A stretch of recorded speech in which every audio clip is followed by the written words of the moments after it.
Entonces, este es un elemento muy importante. Y aquí, ya hablando de cuando nosotros somos solteros, vivimos solos, pues tenemos una autonomía diferente a la que se tiene que tener ya cuando se vive en pareja. Cuando se vive en pareja tiene que haber una estructura de consulta, de toma de decisiones, de información y de todo lo demás. Entonces, el gobierno corporativo, cuando existe, permite la tranquilidad de un inversionista cualquiera en su estatus de poder tener un interés y una comodidad de poder estar dentro de la compañía. El otro tema tiene que ver con la información. Estados financieros, si están externamente auditados, mucho mejor. A veces, por el tamaño de las compañías, el costo de una auditoría externa no es solventable, pero hay que ver procedimientos por los cuales se pueden dar confianza al inversionista en términos de que los números reflejan efectivamente la actividad de la compañía. Y detrás de los conceptos de impacto, la responsabilidad social y de medio ambiente es un elemento hoy día que abre todo un campo de actividad, no dejando ya el concepto filantrópico atrás y entendiéndose como un nuevo estilo de hacer empresa, un nuevo modelos de negocio que son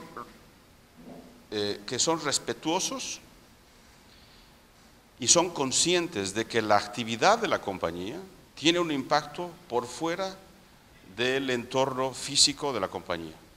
Todo lo que hacen las compañías puede tener un impacto positivo o negativo en la sociedad, en la comunidad, en los clientes internos, en los clientes externos, en el medio ambiente. Entonces, las empresas que tienen internalizado el valor de poder identificar esto, identificar los impactos que tiene su actividad, minimizar los impactos negativos y tratar de potencializar los positivos, independiente o más allá de simplemente fijarse en el rendimiento financiero que se tiene para los inversionistas, son considerados emprendimientos responsables. Y hoy por hoy es un poco parte del capítulo de esta nueva industria financiera de actividad, que yo lo llamo más un nuevo estilo de hacer empresa para adelante. Entonces, finalmente, aquí vamos a retratar en este gráfico cuál es el ciclo de actividad que tiene un fondo al interior de una compañía o con cada operación. Primero, se hace un trabajo de identificación. Vamos a revisar un poquito los primeros 3 procesos, pero tal vez los primeros mensajes son la identificación desde el punto de vista del fondo. Es que el fondo tiene que ir a ver las empresas compatibles con sus criterios de elegibilidad.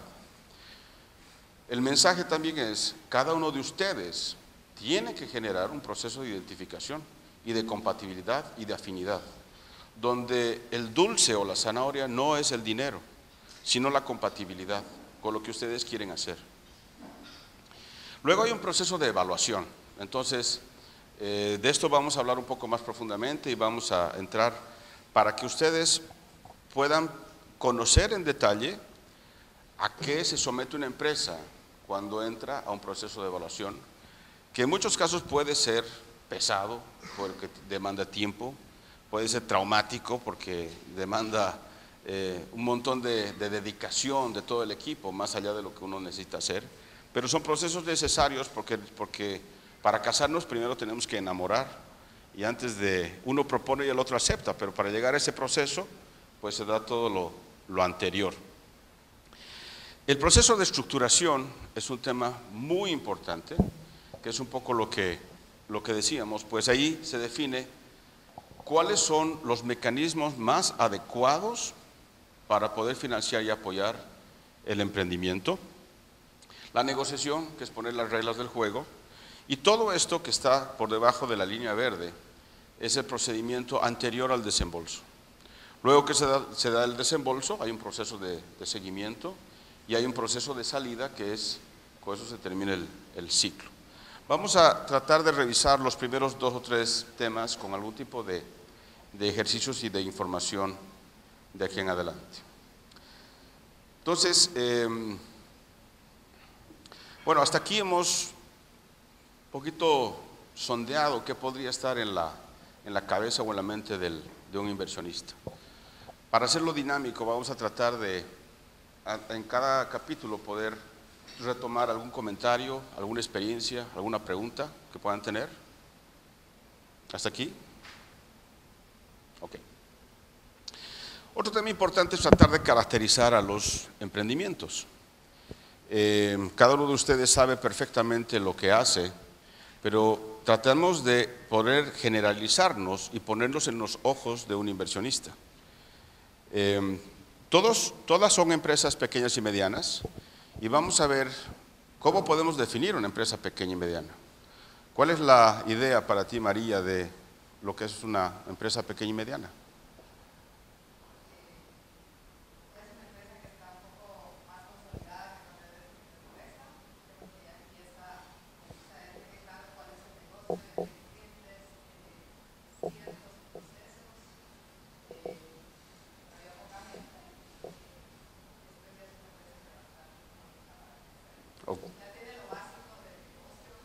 Ok. Fíjense qué interesante, porque empresa pequeña y mediana nos da un concepto semántico de una definición de tamaño, pero María nos está dando una definición de carácter, de característica, y creo que por ahí viene lo correcto. Es decir, venimos escuchando definiciones cuantitativas, pero no siempre podemos poner a todas las empresas que sí son pequeñas y medianas en una de esas definiciones. Entonces me parece muy interesante la conceptualización de María. Nosotros coincidimos en ese esquema. Y básicamente, pues antes de hablar de las pymes tenemos los extremos, ¿no? Tenemos las microempresas, que son básicamente, creo yo, mal llamadas microempresas. Son emprendimientos pequeños, porque no son empresas. El taller de reparación de llantas, la tienda o el almacén de barrio, todas estas actividades productivas que son microempresas no están constituidas formalmente, no tienen estructura gerencial, no hay gerente de la llantería, ¿no es cierto? Son totalmente informales en su actividad, son fuente de autoempleo, pero normalmente no tienen una capacidad de generación de mucho empleo, y son clientes, están atendidos por las microfinanzas. Son clientes típicos de las microfinanzas. Del otro lado tenemos las empresas grandes, que son ya las empresas maduras, las empresas totalmente formales, y ellos trabajan con toda la batería de instrumentación financiera, banca corporativa, banca internacional, mercado de capitales, etcétera, etcétera, etcétera. En medio tenemos este segmento, un sándwich, que son la pequeña y mediana empresa, que como bien decía María, están constituidas legalmente, evidentemente, pero son empresas familiares. Todavía están en un proceso que tienen una administración gerencial, pero no tienen buenas prácticas de gobierno corporativo, por ejemplo. Son poco formales, pero son muy dinámicas, y esto es lo interesante. Son empresas muy dinámicas. Dinámicas en el sentido que una empresa grande, consolidada, difícilmente puede levantar su nivel de actividad o de ventas, por ejemplo, multiplicarla por 2 veces en pocos años. Son empresas que ya han terminado su ciclo de crecimiento. Y las microempresas, un almacén de barrio no se va a convertir en una cadena de supermercados nunca. En cambio, las empresas pequeñas y medianas, sí, estos emprendimientos en muy poco tiempo pueden ser negocios de 5 o 6 veces más grandes en muy poco tiempo. Y es donde están, luego ya viene el despegue y finalmente ya viene la etapa de madurez. Si nosotros podemos ver la etapa de crecimiento de las empresas, que puede ser entre 10 y 50 años, que es un poco la estadística normal. Estos son 12 a 18 meses y esto puede ser 3 a 5 años, ¿no? Es más o menos el tiempo que le toma a la empresa vivir. Vamos a ver algunas características. La primera característica es que el estilo de dirección al principio es una supervisión directa, luego es funcional, es decir, primero el gerente es el portero, es el gerente, es el mensajero, pero también es el gerente de comercialización, de finanzas, etc. Luego hay una división funcional, ya hay las 3 o 4 personas que manejan la empresa, se dividen las funciones y se encargan de todo el tema. Más adelante ya hay una estructura divisional y finalmente pues ya está toda la línea y el staff para manejar. La organización al principio es muy simple, luego tiene cargos medios acéfalos, luego es una organización pequeña y después ya está la organización compleja. Los sistemas inicialmente no existen. Cuando hablamos de sistemas es procedimientos, manuales, sistemas de contabilidad, sistemas de información, de seguridad. Luego son mínimos, básicos, hasta poder llegar a ser maduros y finalmente extensivos. La estrategia, y este es un tema muy interesante. Al principio es una estrategia de existencia, pues nacen, ¿no? Luego tratan de sobrevivir. El empresario está tratando de sobrevivir, lograr ese punto de equilibrio para poder seguir en la vida. Una vez que lo logran, pues hay que tratar de mantener ese status quo, ¿no? Que pues cubrimos los costos. Finalmente tenemos la consecución de recursos para el crecimiento y finalmente la madurez. Y en toda esta etapa, en cada una de estas etapas, el empresario, que es ese puntito blanco, ese empresario son ustedes, tiene un rol respecto de la empresa, que es el punto negro, diferente. Al principio el empresario es la empresa. Y fíjense que en el camino, a medida que va creciendo la empresa, el empresario empieza a salir del proceso. Deja de ser la empresa, el empresario es el creador, pero deja de ser en sí la empresa y es parte del proceso de crecimiento. Para tratar de identificarnos un poco, les voy a pedir un favor. Tomen un papelito y cuélenlo donde más se identifiquen. ¿En qué etapa están? A todos, por favor, pasen. Ahí, cuélenlo. ¿Dónde se identifican que están? ¿Con qué etapa de las 5 se identifican que ustedes están? Bueno, por favor, todos.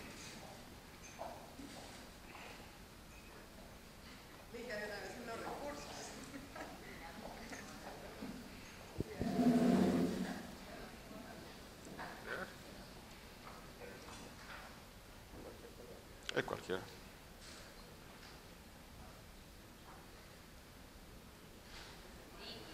Ya le María Eugenia. Ok.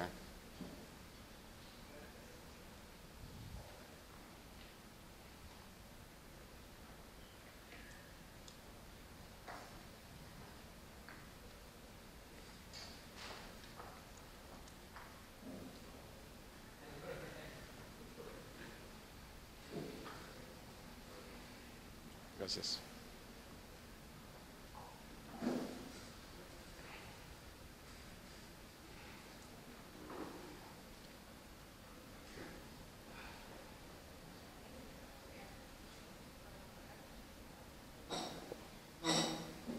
Ok. ¿Estamos todos?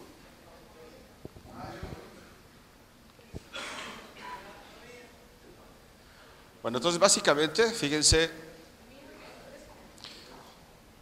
estamos viendo gráficamente que hay una empresa que está naciendo, es una especie de una etapa de startup. Hay un grupo de 4 empresas que están empezando en este proceso de consolidarse.